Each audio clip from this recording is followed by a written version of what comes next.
Vos adversaires ne connaissent pas encore l'ouverture du fou, mais ils vont l'apprendre à leurs dépens. Bonjour, aujourd'hui je vais vous présenter mon ouverture favorite avec le fou. Maintenant, ceci est moins courant par rapport au coup traditionnel cavalier en F3, mais l'ouverture du fou est solide, agressive, cible le point faible de la position adverse, surprend nos adversaires et comporte plusieurs pièges tout au long du jeu. En outre, vous connaîtrez tout le nécessaire sur l'ouverture du fou aujourd'hui, contrairement à vos adversaires. Après fou C4, les deux coups de loin les plus courants que vos adversaires choisiront sont soit cavalier en F6, soit cavalier en C6, et nous aborderons les deux. À partir du très populaire cavalier F6, ils tentent d'attaquer l'adversaire, mais ils vont bientôt faire face à la première surprise. Au lieu de défendre ce pion, nous contre-attaquons au centre avec ce coup pion en D4. Maintenant, votre adversaire se trouve à la croisée des chemins. Il peut soit capturer ce pion, soit celui-ci. Et l'un de ces deux coups est une erreur significative qui les met déjà dans une position très dangereuse. Pouvez-vous deviner quel coup est correct? Si ce n'est pas évident, tant mieux, car vos adversaires auront du mal à déterminer la bonne solution. Maintenant, attention, le bon coup est de capturer ce pion en D4. Néanmoins, beaucoup d'entre eux décideront de choisir celle-ci, car ils l'ont attaqué lors de leur coup précédent, et maintenant, il semble logique de simplement poursuivre avec cette capture. Dans ce cas, nous allons capturer ici sur E5, et c'est le problème que vos adversaires n'ont pas prévu. Le début en E4 est plutôt fragile et nous sommes sur le point de l'attaquer. De plus, notre pion en E5 bloque les cases où le cavalier pourrait se replier, rendant la position très vulnérable à nos attaques. Un autre fait intéressant concernant cette position est que bien que vous ayez déjà un avantage considérable, les trois coups les plus fréquents des noirs perdent immédiatement la partie, comme fou C5, pion en D5 et cavalier en C5. Commençons avec fou en C5, une option attrayante car il s'allie contre ce pion en F2. Et une fois encore, ils s'attendent à ce que vous essayiez de défendre, mais au lieu de cela, nous contre-attaquons. Le coup est dame en D5. En fait, c'était votre menace principale avant qu'ils ne jouent fou en C5. Ils ont simplement négligé cette idée dans l'ensemble, et en plaçant le fou en C5, ils ont plutôt renforcé votre propre menace. Maintenant, l'idée derrière dame en D5 est que nous nous alignions contre ce pion en F7, menaçant quelque chose comme le mat du berger. En plus de cela, nous attaquons ce cavalier sur E4 avec notre dame. Et maintenant, ils ont placé le fou pour ajouter la troisième pièce à notre attaque, ce qui le rend complètement sans défense pour les noirs. Ils peuvent avoir cette dernière vérification, mais cela ne change pas beaucoup la situation, car après le déplacement du roi, ils font toujours face au même problème. Ils doivent protéger ce pion ainsi que le cavalier, et maintenant le fou en F2 est également en prise. Maintenant, ils doivent protéger le roi, donc la tour, et nous capturons ce cavalier sur E4, et nous sommes en avantage d'une pièce. En outre, ce fou sur F2 est attaqué. Ils vont généralement le reculer, et à ce stade, il semble qu'ils puissent avoir une légère compensation en raison de cela. Mais la réalité est tout le contraire. Non seulement vous avez l'avantage d'une pièce, mais c'est vous qui attaquez. Vous disposez de plus d'espace, plus d'activité. Vos pièces peuvent facilement surgir et commencer à l'attaquer. Le fou peut aller ici et attaquer. Vous avez plus d'espace et plus d'activité. Je vais montrer un exemple. Vous n'avez pas besoin de le mémoriser. Cela démontre comment on peut terminer à partir d'ici. C6 est le coup le plus populaire. Je ne suis pas certain de la raison. Il tente de préparer une poussée du pion D5, mais cela ne se produira pas. Après cela, vous jouez fou D3 et menacez mat en H7, forçant l'affaiblissement de leur roi. Mais désormais, toutes ces cases noires autour de leur roi sont terriblement faibles, et nous pouvons maintenant jouer fou G5, terminant essentiellement la partie immédiatement. La dame doit bouger, et maintenant nous pouvons jouer dame H4, essayant de réaliser ce simple mat. Mais les noirs sont de toute façon sans défense. Après qu'ils jouent D5, vous jouez fou en F6, essayant de placer dame 6 vers G7, et s'ils avancent le pion en H5, que ce soit notre énigme du jour. Le blanc gagne facilement ici, et plusieurs méthodes sont possibles, mais il n'existe qu'un seul mat en 4 coups. Votre mission est de le trouver et de l'inscrire dans les commentaires ci-dessous. Le deuxième coup le plus joué par les noirs ici est une erreur étonnamment populaire. Pion en D5. Ils espèrent repousser votre fou, mais ils négligent le fait que, outre le fou, vous avez cette dame positionnée ici en D1 qui cible également ce pion. Par conséquent, c'est une simple erreur. Vous pouvez prendre le pion et attaquer le cavalier. C'est un bon point de départ. Maintenant, le cavalier se déplace. Et il y a une autre surprise désagréable pour les noirs. Vous jouez fou prend F7, détruisant complètement leur position et gagnant la dame. Ils doivent déplacer le roi, mais après cela, nous sommes sur le point de gagner la dame. Ils sont sans défense. Même s'ils tentent de sauver leur dame, nous ajoutons simplement un autre fou à notre attaque, et grâce à cette solution, nous terminons et gagnons la partie. Et il y a aussi un autre motif tactique courant. Par exemple, s'ils jouent cavalier en C6. Vous pourriez jouer dame en D5 dans la deuxième main, mais ce n'est pas assez fort, donc vous ne pouvez pas le jouer. Similaire à la ligne principale, mais en plus, il y a ce fou prend F7, échec. Un autre élément que vos pions ont négligé. C'est un sacrifice temporaire, car au prochain coup, nous continuons avec DD5. Ainsi, nous allons récupérer notre pièce avec intérêt. Nous avons maintenant l'avantage d'un pion, et nous visons le pion essentiel en F7 qui protégeait leur roi. De plus, leur roi a dû se déplacer, perdant ainsi le droit au roc. Il ne peut pas roquer côté roi ou côté dame dans cette partie. Ça restera au centre de l'échiquier. Et après cela, vous continuez votre développement et vous obtenez une domination totale. Cela démontre que N4 était incorrect, et dans la plupart des cas, vous allez gagner dans les prochains coups. Le coup correct pour les noirs est PXD4. Et maintenant, il y a une nuance importante. Nous n'allons pas récupérer ce pion immédiatement, car alors ils peuvent développer leur cavalier et gagner un tempo en attaquant notre dame. C'est pourquoi nous ferons quelque chose de plus intelligent. Nous allons développer ce cavalier en F3. À ce stade, la plupart de vos pions seront tentés de capturer ce pion en E3. D'abord parce qu'il semble être un pion gratuit, et deuxièmement parce qu'ils sont contrariés par le fait que autrement vous pouvez avancer le pion et chasser leur cavalier. Ainsi, ils capturent ce pion en E4, et ils espèrent qu'ils obtiennent maintenant une excellente position. Ils rêvent de jouer D5, neutralisant votre fou, consolidant le cavalier. Ils pensent que tout va bien, mais c'est le moment où vous jouez DXD4. Et maintenant, il y a une différence. Ils ne peuvent plus jouer CC6, attaquant votre dame, car ils doivent défendre ce cavalier en E4. Le cavalier est en prise. Ils doivent donc le déplacer. Ils vont généralement le ramener soit en D6, soit en F6. Remarquez qu'ils ne peuvent pas jouer D5, car une fois encore, nous attaquons cette case 2 fois. Ce serait donc simplement une gaffe qui coûterait un pion.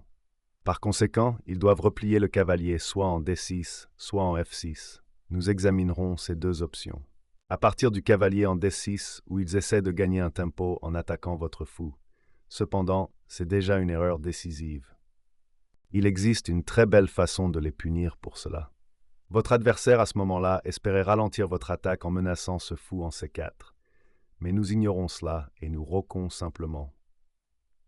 Leur roi est très exposé le long de la colonne I. De plus, il ne peut pas vraiment agir. Il ne peut pas développer ce fou en tentant de roquer, car cela sacrifierait le pion en G7. Par conséquent, ce n'est pas vraiment une option. Et s'il joue plutôt quelque chose comme cavalier prend C4 ou n'importe quel autre coup, nous jouons alors tour E1. Nous n'avons même pas besoin de reprendre le cavalier, car nous sommes sur le point de le mettre échec et mat. Et après que le fou couvre le roi, il ne protège plus ce pion en G7. Par conséquent, nous pouvons le prendre et attaquer la tour dans le coin. La tour doit se déplacer. Et après cela, nous avons la magnifique façon de finaliser notre attaque. Fou en H6. Maintenant, nous avons cette dangereuse menace de dame prend F8, et les noirs sont étonnamment sans défense, même si c'est leur tour. Et bien que l'on puisse croire que le fou protège la tour, ce n'est pas vraiment le cas, car le fou est cloué au roi. Donc s'il joue un coup aléatoire, dame prend F8 serait en fait un échec, et mat. Et même s'ils offrent cet échappatoire après la prise de dame, nous mettons le roi en échec, et il doit se déplacer.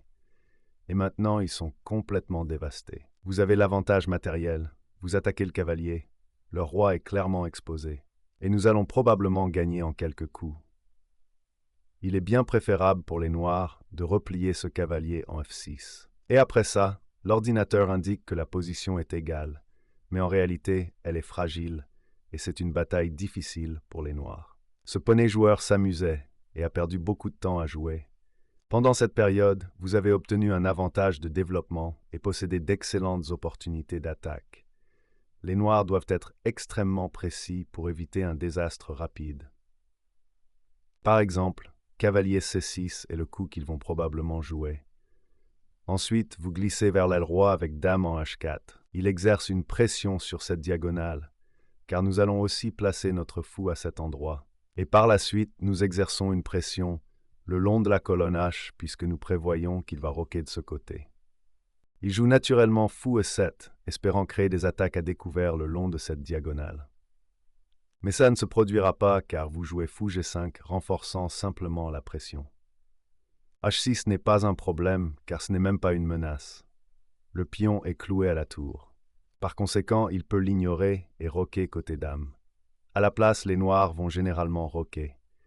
Et maintenant, il peut roquer côté dame. Non seulement mettre votre roi en sécurité, mais aussi placer cette tour dans une position très active, exerçant de la pression. Maintenant, ils vont jouer pion en D6, essayant de développer.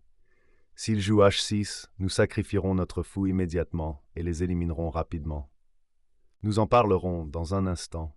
Après D6, qui est le coup le plus joué, vous les forcerez à jouer H6 en jouant vous-même fou D3. Et de cette façon, nous faisons équipe contre ce pion sur H7. Par conséquent, la menace serait d'éliminer ce défenseur en jouant fou prend le cavalier. Et après, dame prend H7 mat, ce qui les force à prendre des mesures contre ce coup. Maintenant, H6 est le coup qu'ils vont jouer, espérant que vous échangiez à cet endroit. Si au lieu de cela, ils jouent pion G6, bien que cela ne perde pas la partie immédiatement, il reste néanmoins sous une pression considérable. Et G6 affaiblit également toutes ces cases noires. Tu peux ajouter la tour à l'attaque, menaçant de capturer ce fou et ensuite de capturer ce cavalier en F6. Et cela va être vraiment difficile pour eux. Mais aussi, G6 ne semble pas très bon, encore une fois, car cela crée des cases faibles autour de leur roi.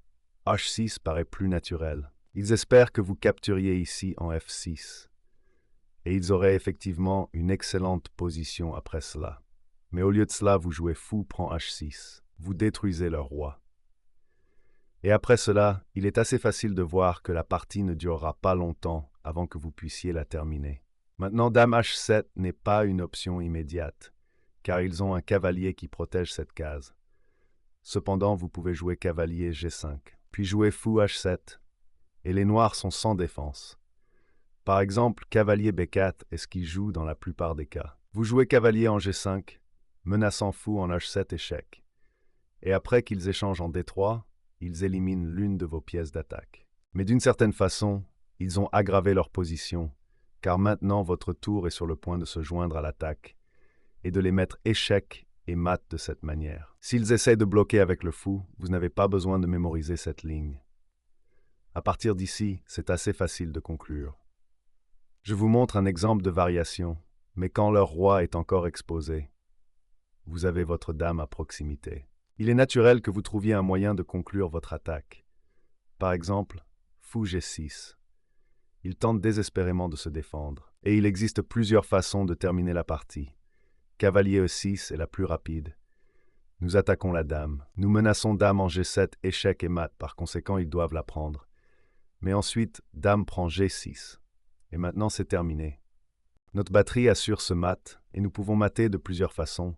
Par exemple, dame en G7. Un bref récapitulatif. Je comprends qu'il existe beaucoup d'exemples. Il y a des variations, et ça peut sembler déroutant au début. N'oubliez pas que vos adversaires ne savent absolument rien. Si vous vous souvenez simplement de quelque chose, vous avez déjà une grande avance sur vos adversaires. Maintenant, à ce stade, après qu'ils jouent de façon imprécise pion en E5, vous les frappez fort avec le fou. Fou C4. Les connaisseurs savent qu'il y a 3 ans, j'ai enregistré ma première vidéo sur l'ouverture du fou. C'est jusqu'à ce jour l'une des vidéos les plus populaires sur la chaîne avec des millions de vues. Car l'ouverture du fou fonctionne si efficacement. Après fou en C4, nous parlons du fait que cavalier F6 est le coup le plus courant. Il tente de se développer, se préparant à roquer plus tard, et ils attaquent votre pion. Cependant, vous gardez votre sang-froid et vous jouez D4, contre-attaquant. Nous voulons contre-attaquer, nous ne voulons pas défendre. Notre position est excellente. Pourquoi devrions-nous nous dégonfler et tenter de protéger quelque chose? Après D4, nous savons que la prise cavalier en C4 est une erreur majeure des Noirs. Placez le cavalier sur cette case vulnérable que vous pourrez exploiter ultérieurement. Par exemple en jouant Dame en D5, donc pion prend D4, et D4 ici est le seul coup correct pour les Noirs. Et maintenant vous jouez cavalier en F3, leur donnant l'option de capturer le second pion en E4. Mais trop manger nuit à leur santé, et c'est pourquoi c'est pas un bon coup. À la place, cavalier en C6 est une meilleure alternative, simplement jouer de façon très solide. Après cela, je vous recommande simplement de roquer. Préparez-vous à jouer tour E1 si nécessaire lors d'un des prochains coups. Maintenant, le coup le plus courant pour les Noirs est fou C5, car ils voient que ce pion est sur le point d'être repris. Et ils veulent le protéger, ainsi que préparer leur roc. Bien sûr, nous ne pouvons pas tout analyser. C'est en fait le gambit écossais. C'est une autre ouverture, j'ai une vidéo à ce sujet, je mettrai un lien ci-dessous si vous souhaitez approfondir. Mais pour l'instant, je vais simplement vous montrer une variante que vous pouvez déjà utiliser pour gagner des parties dans cette ligne. Ici, vous jouez pion en E5, attaquant le cavalier. Et après que le cavalier se déplace, il existe différentes façons de procéder. La plus agressive est FXF7, forçant le roi à sortir. Ce n'est même pas un sacrifice, car au coup suivant, nous avons cavalier en G5 avec échec, ce qui ouvre également une attaque à découvert sur leur cavalier. Cela signifie que vous allez récupérer votre pièce au prochain coup. Il joue généralement roi en G8. Ensuite, vous reprenez ce cavalier. Maintenant, vous êtes sur le point de poursuivre votre attaque contre ce roi. Il voit que ce pion en E5 est sans défense. Il le capture, menaçant votre dame. Ensuite, vous glissez au centre et attaquez le cavalier. Après qu'ils le défendent, soudainement, ils sont perdus. Mais la variante est plutôt inhabituelle. Vous jouez dame D5 échec, le roi doit bouger, et maintenant pion en F4. Votre idée est de forcer le déplacement de ce cavalier. Jouez ensuite dame en F7, échec et mat. Le fait intéressant est que le coup le plus fréquemment joué dans cette position est pion en C6. Ils espèrent que leur dame s'éloigne. Mais encore une fois, nous contre-attaquons, avec pion prend E5. Ils tentent d'attaquer leur dame. Mais vous dites, je suis en train d'attaquer le roi. Et le roi doit bouger maintenant, menant à dame en F7, échec et mat. Vous approchez du dernier coup que vous devez connaître. Jusqu'à présent, nous parlions du cavalier F6, leur option la plus agressive, qui met la pression sur votre pion. Et maintenant, nous passons à l'autre alternative, cavalier en C6. Mais je vous promets que celle-ci sera beaucoup plus simple. Ici, il n'y a qu'une seule variante, et cela vous offre une attaque écrasante. Après cavalier en C6, nous ne pouvons plus jouer D4, car leur pion et cavalier contrôlent cette case. Nous allons donc passer à ce que j'appelle une version améliorée du gambit du roi. Je vais vous expliquer cela rapidement. Nous jouons alors pion en D3, et après cavalier en F6, nous développons simplement. Remarquez que nous ne jouons pas ce coup cavalier en F3. Nous verrons pourquoi dans un instant. Ils jouent ensuite fou en C5. Ils jouent à nouveau leur coup d'ouverture standard, comme ils le font dans la partie italienne. Mais c'est à ce moment que vous le transformez en version améliorée du gambit du roi ou du gambit de Vienne. Et pourquoi est-ce que j'affirme que c'est une version améliorée? Puisque vous avez lancé cette attaque sur l'aile roi avec F4, vous allez bientôt avoir d'excellentes opportunités d'attaque. Mais contrairement au gambit du roi, ce n'est même pas un gambit. Dans le gambit du roi, quand vous jouez pion en F4 dès le deuxième coup, vous sacrifiez ce pion et il est difficile de le récupérer. Mais ici, c'est même pas un gambit car votre fou protège le pion. Par conséquent, s'ils prennent en F4, vous les remerciez. Vous reprenez le fou. Ils vous ont seulement aidé à développer votre fou. De plus, ils abandonnent le centre et vous avez une belle partie. Au lieu de cela, ils joueront généralement pion en D6. Maintenant, vous pouvez jouer pion en F5 pour fermer la position. Vous bloquez le fou, rendant difficile pour eux de le développer de toute façon.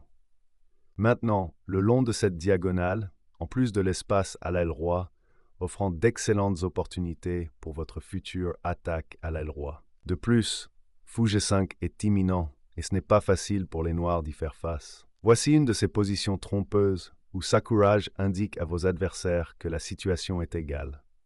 La réalité est ils sont sur le point de perdre la partie dans les prochains coups, dans la plupart des cas. À moins que votre adversaire soit un super GM, car il est simplement très difficile pour les noirs de trouver les coups appropriés.